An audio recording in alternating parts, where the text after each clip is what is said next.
আসসালামু আলাইকুম। কি অবস্থা সবার? এই মুহূর্তে আমার হাতে আছে তাণ্ডব সিনেমার সেন্সর সার্টিফিকেট। বরবাদ সিনেমার ক্ষেত্রে কি হয়েছিল সেটা নিয়ে অনেকের মধ্যে এখনো ধোঁয়াশা আছে। আজকের এই ভিডিওটা দেখার পরে যারা আমাকে বিশ্বাস করবেন তাদের মনে বরবাদ নিয়েও কোনো ধোঁয়াশা থাকবে না, তাণ্ডব নিয়েও, তাণ্ডবের এই সেন্সর সার্টিফিকেট নিয়ে কোনো ধরনের কোনো ধোঁয়াশা থাকবে না।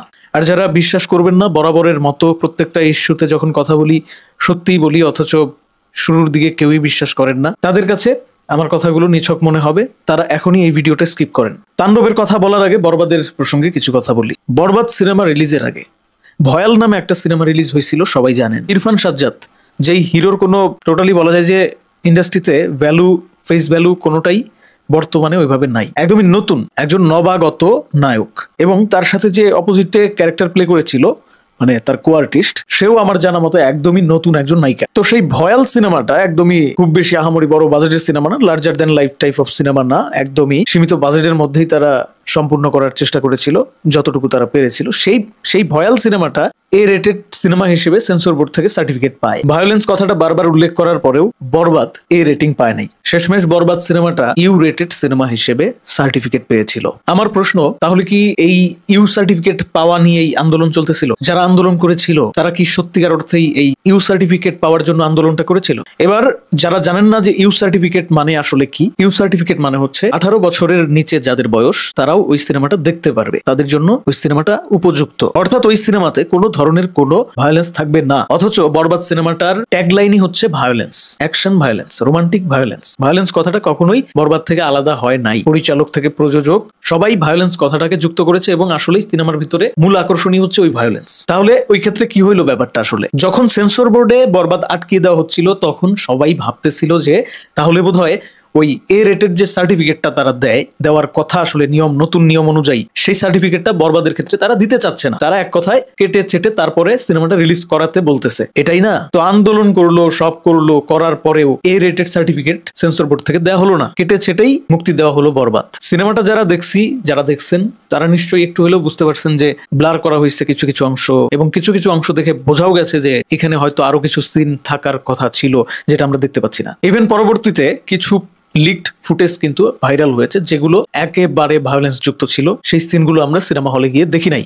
ভয়ালের মতো একটা সিনেমা, যেই সিনেমার আশেপাশে 100 হাতের ভিতরে ইন্ডাস্ট্রির কোনো বড় মুখ নাই, কোনো পাওয়ার ম্যান নাই, সেই সিনেমা এ রেটেড সার্টিফিকেট পায়। আর বরবাদ শাকিব খানের সিনেমা, এত বিগ বাজেটের সিনেমা, এত মানুষ আন্দোলনে নামে, এত দর্শকের চাহিদা, দর্শক বলতেছে যে আমরা এ রেটেড সার্টিফিকেট পেলেও এই বরবাদ হলে গিয়ে দেখবো। তারপরেও এত কিছুর পরেও বরবাদ ওই কেটে ছেটে ইউ রেটেড সার্টিফিকেট নিয়েই প্রেক্ষাগৃহে হাজির হয়েছিল। কেন? খুব বেশি মাথা খাটাইতে হবে না। আসলে মূল দোষটা সেন্সর সার্টিফিকেট বোর্ডের না। তাণ্ডবে এসে আমরা সেই উত্তরটা পেয়ে গেলাম আরো ভালোভাবে, স্পষ্টভাবে। ওই সময় বললে হয়তো অনেকেই মানতো না, অনেকে বলছে, তারপরে তাদের কথা পাত্তাই দেন নাই আপনারা বলছেন না না না, 1 সেকেন্ডও কাটা হয় নাই, 1 সেকেন্ডও কাটবে না, আন্দোলন হয়েছে না। অথচ সাধারণ দর্শকের মাথায় এইভাবেই দিনের পর দিন বাংলা সিনেমার মেকার্সরা টুপি পরে আসতেছে। মানে তাদের মন খুশি, তারা একটা সিনেমা বানাবে, সিনেমা বানানোর আগে ওইটার পেছনে ট্যাগলাইন লাগাবে, ভায়োলেন্স আছে, অ্যাকশন আছে, সবকিছু আছে, একদম ফাটায় ফেলবে। আমরা এবার একটা নতুন ভিশন নিয়ে আগাচ্ছি, এই করতেছি ওই করতেছি, মানে উপর দিয়ে ফিটফাট, ভিতরে সদরঘাট। তাণ্ডবের ক্ষেত্রে একই কাহিনী হচ্ছে। এই তাণ্ডব সিনেমাটার রান টাইম মাত্র 2 ঘন্টা 9 মিনিট। চিন্তা করা যায়? আমি এটা দেখার পর আমি মানে কি বলবো, মানে ভাষা হারায় ফেলাইছি। 2 ঘন্টা 9 মিনিট। ড্যাম শিওর আমি যদি নাও দেখতাম, আমি যদি হচ্ছে কোনো প্রকার কোনো প্রুফ নাও পাইতাম, তারপরেও আমি ড্যাম শিওর হয়ে বলতে পারতাম যে এখান থেকে কিছু কাটসাট হয়েছে, এখানে একটা ঘাপলা হয়েছে। আর এখন তো প্রুফ আছে, একদম হাতে নাতে ধরা। বরবাদ সিনেমাটার ক্ষেত্রে যেরকম হয়েছিল, এই সিনেমার ক্ষেত্রে ঠিক সেম কাহিনী হয়েছে। এখানে শুধু আন্দোলনটা হয় নাই। কেন আন্দোলন হয় নাই? ওই একটাই কারণ, আফরান নিশো আর শাকিব খানের একটা ভেতরের কন্ট্রোভার্সি যেটা চলতেছিল সেটা নিয়ে আন্দোলন হইতেছিল। ওদিক দিয়ে মেকার্সরা তাদের ইচ্ছা মতো কিন্তু তাণ্ডব রিলিজ করতেছে, যেভাবে তারা চাচ্ছে আর কি, চাইছিল। তো এখন আমার প্রশ্ন হচ্ছে, মেকার্সগণ আপনারা চানই না যে আনকাট ভাবে আসুক একটা সিনেমা, তাহলে সেটার মধ্যে নানান ভাবে ভায়োলেন্স যুক্ত করারই বা কি দরকার? আগে যেই প্যাটার্নের সিনেমা বানাইতেন, যেভাবে বানাইতেন ওইভাবেই বানাইতে থাকেন। মানে আপনারা কি করবেন, ধরি মাছ না ছুঁই পানি, এরকম একটা চাওয়া পাওয়া আপনাদের। এই জন্য দিন শেষে আমও যায় ছালাও যায়। আপনাদের ইচ্ছা হচ্ছে আমি ভায়োলেন্সও রাখবো, সবই রাখবো, কিন্তু আমি নিয়ম মানবো না, আমি ইউ রেটেড সার্টিফিকেটই চাই। কিন্তু সেটা তো হবে না, সবকিছুরই তো একটা রুলস এন্ড রেগুলেশন আছে। বিশ্বের সব বড় বড় সিনেমা ইন্ডাস্ট্রি যেগুলোকে আপনারা ফলো করে আজকাল আপনাদের সিনেমাতে সেই ভাইব নিয়ে আসার চেষ্টা করতেছেন, সেই সমস্ত ইন্ডাস্ট্রিকে যদি আপনি সিনেমার দিক থেকে, সিনেমা মেকিং এর দিক থেকে ফলোই করেন, তাহলে তাদের সিনেমা মুক্তির ক্ষেত্রে যে রুলস, সেগুলোকে কেন আপনারা ইগনোর করতেছেন? দর্শকদেরকে আপনারা কেন ইচ্ছাকৃতভাবে হলে গিয়ে সিনেমার পূর্ণ স্বাদটা, আপনাদের পূর্ণ ভিশনটা উপভোগ করার থেকে বঞ্চিত করতেছেন? তাণ্ডব সিনেমাটা মিনিমাম 2 ঘন্টা 20 মিনিটের উপরে হওয়ার কথা ছিল, কারণ আপনারা একটু খেয়াল করে দেখেন এখানে একটা ক্যামিও থাকার কথা আছে। খুব সাধারণত একটা সিনেমার সম্পূর্ণ গল্পের পরে গিয়ে ক্যামিও সিনটা থাকে অথবা মাঝখানে থাকে, কিন্তু সেটা একটা এক্সট্রা বোনাস, একটা বোনাস হিসেবে দর্শকদের ক্ষেত্রে কিন্তু উপভোগ্য একটা বিষয় হয়ে দাঁড়ায়। তো সেই এক্সট্রা বোনাস যোগ করেই যদি 2 ঘন্টা 9 মিনিট হয়, তাহলে এই সিনেমার দৈর্ঘ্য কত? 2 ঘন্টা। এখন অনেকেই বলতে পারেন 2 ঘন্টা তো ভাই সিনেমা হয়, হলিউডের অনেক সিনেমা আছে, বলিউডের অনেক সিনেমা আছে, তামিল তেলেগু অনেক সিনেমা আছে। হ্যাঁ আছে, আপনারা যে সমস্ত সিনেমা 2 ঘন্টার দেখেন সেই সমস্ত সিনেমায় 4 মিনিটের গান থাকে না, তাও যদি 1টা 2টা গান থাকতো। বাংলা সিনেমায় খুব সাধারণত 4 থেকে 5টা অথবা মিনিমাম অফ 3টা গান থাকে। এই 3টা গান দিয়ে তারপরেও যদি 2 ঘন্টা 9 মিনিট একটা সিনেমার রান টাইম হয়, এবং সেখানে যদি ত্রিভুজ আকৃতির এই সেন্সর সার্টিফিকেট যেটা পাইছে ওটার মধ্যে যদি ত্রিভুজ আকৃতির একটা চিহ্ন থাকে, এই যে ভালোভাবে দেখেন ত্রিভুজ আকৃতির এই চিহ্নটার কথা বলতেছি, ত্রিভুজ আকৃতির এই চিহ্নটা যদি সেন্সর সার্টিফিকেটে থাকে, তাহলে আর বুঝতে বাকি থাকে না যে এখানে কাটছাট তো 110% হয়েছে। বরবাদের আগে ভয়াল যেরকম একটা নজির দেখা গেছিল, ভয়াল যেরকম একটা উদাহরণ হয়েছিল, ভয়াল যেরকম একটা প্রশ্ন রেখে গিয়েছিল, সেম টাইপ অফ আরো বেশি স্ট্রং একটা প্রশ্ন ইনসাফ রেখে দিল তাণ্ডবের জন্য। শরীফুল রাজের সিনেমা, সেখানে মোশাররফ করিম আছে, সঞ্জয় সমাদ্দার বাংলা সিনেমায় তারা প্রথম ডেবিউ করলো বাংলাদেশি সিনেমায়। সেই ইনসাফ সিনেমা এবার কুরবানির ঈদে তাণ্ডবের সাথে মুক্তি পেতে যাচ্ছে। সেই সিনেমা এ রেটেড সার্টিফিকেট নিয়েই আসতেছে, তাদের কোনো আপত্তি নাই। সেন্সর থেকে এ রেটেড সার্টিফিকেট দিতে চাইছে, তারা বলছে ওকে ইটস ফাইন, আমরা এই সিনেমাটা বানাইছি এইভাবে, দর্শকদের যতটুকু দেখাইতে চাইছি অতটুকু যদি নাই দেখাইতে পারি, সিনেমা মুক্তি দিয়ে কি করবো, কি লাভ? দর্শক পকেটের টাকা খরচ করে টিকিট কেটে সিনেমা হলে গিয়ে সিনেমা দেখবে, সিনেমার কাটিং ভার্সন দেখার জন্য। ভয়ই যদি পান, যদি মনে হয় যে আমার এই সিনেমা লস হয়ে যাবে, এই কয়েকটা দৃশ্য কেটে না রাখলে পরে ফ্যামিলি অডিয়েন্স আমার সিনেমা দেখবে না, এরকম একটা ভয় থেকে যদি প্রত্যেকবার কাটিং ফিটিং করতেই হয়, তাহলে অযথা মানে মার্কেটিং করেন, মার্কেটিং, সস্তা মার্কেটিং, এর থেকে সস্তা তো আর কোনো মার্কেটিং হয় না। বাজারে আজকাল চিপসের প্যাকেট গুলা লক্ষ্য করবেন, ওপরে একদম ফুলা ফাপা থাকে, মনে হয় যে ভিতরে না জানি কত, একদম ভর্তি চিপস। প্যাকেট খোলার পরে দেখবেন কিচ্ছু নাই, হাওয়াগুলা বের হয়ে গেল, আর যা থাকে তা বলার মতো না। তো সেই ধরনের হয়ে গেছে আমাদের সিনেমা ইন্ডাস্ট্রির বড় বড় যারা সিনেমা বানাইতেছে তাদের মন মাইন্ড। তারা চায় দর্শককে আকর্ষণ করতে, এই কারণে দর্শক যেরকমটা চায় সেরকমটাই বানায়, কিন্তু দিন শেষে আবার তারা নিজেদের লাভের কথা অতিমাত্রায় ভাবে যে এইটা করলে এইটা হবে, ওইটা করলে এইটা হবে, ওকে ফাইন কেটে ফেলে দেই। দর্শক তো অলরেডি বুঝে গেছে যে এটার মধ্যে ভায়োলেন্স আছে, সিনেমা হলে তো আসুক, তারপরে যা থাকুক দর্শক মেনে নেবে, কারণ এরা বাঙালি দর্শক। দিন শেষে ওই ঈদের মধ্যেই সিনেমা দেখে, আমরা ঈদের মধ্যেই সিনেমা রিলিজ করি, সো ইগনোর করার কোনো অপশন তো নাই। ইভেন এখন তো বলিউড বা তামিল তেলেগুর সিনেমাগুলো আসতেছে না, সো বাধ্য হয়ে বাংলা সিনেমা যা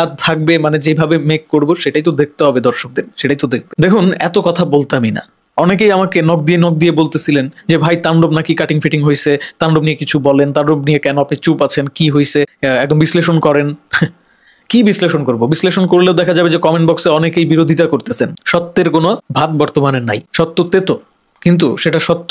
মানেন আর না মানেন, যেই কাহিনী করতেছে এইভাবে বাংলা সিনেমার কোনো উন্নতি সম্ভব না। ইতিপূর্বে সেন্সর বোর্ড নিয়ে আমাদের হাজারটা প্রশ্ন ছিল, সেন্সর বোর্ডের সদস্যদেরকে আমরা গালি গালাজ যা ইচ্ছা তাই করেছি, বলেছি যে কিসের সেন্সর বোর্ড, অন্যান্য কান্ট্রিকে ফলো করতে পারতেছে না, অন্যান্য কান্ট্রির সিনেমা ইন্ডাস্ট্রি তারা যেটা করে যে একজন সিনেমার নির্মাতাকে পূর্ণ স্বাধীনতা দেয়, আমাদের ইন্ডাস্ট্রির সিনেমার নির্মাতারা কেন পূর্ণ স্বাধীনতা পাচ্ছে না, এই ধরনের অনেক কথাই আমরা আগে বলছি। এখন যখন সেন্সর বোর্ড থেকে সেন্সর সার্টিফিকেশন বোর্ডে রূপান্তর করা হলো, একটা সংস্কার করা হলো, বড় ধরনের সংস্কার, তখন কিনা আমাদের ইন্ডাস্ট্রির সব থেকে বড় মাথাগুলার সিনেমা যখন আসতেছে, তখন কিনা আমাদের ইন্ডাস্ট্রির ট্রেন্ডে থাকা মেকার্সরা আমাদের মুখের সামনে, চোখের সামনে মূলা ঝুলায়। আমরা ওই মূলার আশায় সিনেমা হল পর্যন্ত যাব, তারপরে গিয়ে দেখবো ওই চিপসের প্যাকেটের মতো ফাঁকা, হাওয়া বের হয়ে যাবে। তারা এ রেটেড সার্টিফিকেট নিয়ে সিনেমা মুক্তি দিতে ভয় পায়। যে রুলস করা হয়েছে, এই রুলস সম্পর্কে আমাদের মেকার্সরা ভালোভাবে এখনো অবগতই না, বুঝেই না, অথবা বুঝেও না বোঝার ভান করে। সাধারণ একটা দর্শকও বুঝবে, সেখানে মেকার্সরা না বোঝার তো কিছু দেখি না। আমাদের দেশের মেকার্সদের ফিলোসফিটা হচ্ছে এরকম যে আমি একটা সিনেমা বানাবো, সেখানে ভায়োলেন্সও থাকবে, সবই থাকবে, কিন্তু আমি কোনো রুলস মানতে পারবো না। আমাকে যদি দয়া করে মায়া করে অথবা কোনো রকম ফাঁক ফোকর দিয়ে ওই এরেটেড সার্টিফিকেট ছাড়া একদম ফ্যামিলি ওরিয়েন্টেড মুভি হিসেবেই যদি এটাকে পাস করায় দেয়, সার্টিফিকেট দিয়ে দেয়, তাহলে আমি পরিপূর্ণ স্বাদটা দর্শকদের দিব। আর তা না হইলে পরে ভাই দর্শক বুঝে গেছে এটা একটা অ্যাকশন ঘরানার সিনেমা হবে, এটা একটা ভায়োলেন্স ঘরানার সিনেমা হবে, সো এনাফ, মার্কেটিং আমার হয়ে গেছে। এখন আমি জাস্ট সিনেমাটা কাটফাট করে যেইভাবে আমি ইউ সার্টিফিকেট পাবো সেভাবেই আমি সিনেমাটা সিনেমা হলে মুক্তি দিব। এটাকে বলে দর্শক ঠকানো, দর্শকদের সাথে বেইমানি করা। বাংলা সিনেমার দর্শক শুধু বাংলা সিনেমা দেখে না, তারা বিশ্বের সকল ধরনের সিনেমা বর্তমানে কনজিউম করে। সো আপনাদের এইটুকু মাথায় রাখতে হবে যে অন্যান্য ইন্ডাস্ট্রি কি ফলো করতেছে, কোনটা করতেছে, কিভাবে তাদের সিনেমা মুক্তি দিচ্ছে, যেই সিনেমায় ভায়োলেন্স আছে সেই সিনেমা আসলে কোন ধরনের সার্টিফিকেট পাচ্ছে, আর আপনারা কোন ধরনের সার্টিফিকেট আশা করতেছেন। ভাই যদি ইচ্ছা থাকে যে আপনার সিনেমা ফ্যামিলি ওরিয়েন্টেড হবে, তাহলে ওই ধরনের সিনেমাই বানান। যেরকমটা আমাদের এবারই একটা সিনেমা আছে জাহিদ হাসান চঞ্চল চৌধুরীর উৎসব আসতেছে, এই সিনেমাটা একটা ফ্যামিলি ওরিয়েন্টেড সিনেমা। এই সিনেমাটা একদম উপযুক্ত একটা ইউ সার্টিফিকেট পাওয়ার ক্ষেত্রে, কারণ এখানে কোনো কাটসাট করতে হবে না, দর্শক পূর্ণ মজাটাই পাবে। যে ভিশন নিয়ে পরিচালক এই সিনেমাটা নির্মাণ করেছে সেই ভিশনটা সফল হবে। আপনারা বারবারই মাউথপিসের সামনে এসে বিভিন্ন প্রেস কনফারেন্সে, বিভিন্ন প্রেস মিটে এসে আপনারা বলেন যে আপনারা একটা ভিশন নিয়ে আগাচ্ছেন, এটা আপনাদের ভিশন। আপনাদের ভিশন এটা যে হচ্ছে আপনারা একটা সিনেমা মেক করবেন, মেক করার পরে সেটা সেন্সর সার্টিফিকেটের জন্য জমা দিবেন, জানেন খুব ভালোভাবে আপনার সিনেমায় কি আছে না আছে, তাহলে আপনার কি ধরনের সার্টিফিকেট নেওয়া উচিত, কোনটা আপনি পাওয়ার কথা সেটা জানেন না। এই জন্যই বলি মাঝে মাঝে যে আমাদের দেশের ইন্ডাস্ট্রির যে পরিচালক আছে, আমাদের দেশের ইন্ডাস্ট্রির যে প্রযোজক যারাই আছে, সবার ব্যাপক ট্রেনিং এর প্রয়োজন আছে। যে ইন্ডিয়াতে বিভিন্ন ট্রেনিং সেন্টার গুলো আছে, ফিল্মের উপরে ফিল্ম ইনস্টিটিউট গুলো আছে, আমাদের দেশে নাই। এটা হচ্ছে সব থেকে বড় সমস্যা। বাংলাদেশের সিনেমা ইন্ডাস্ট্রি ধ্বংসের মূল কারণ হচ্ছে মেকারদের মাইন্ডসেট।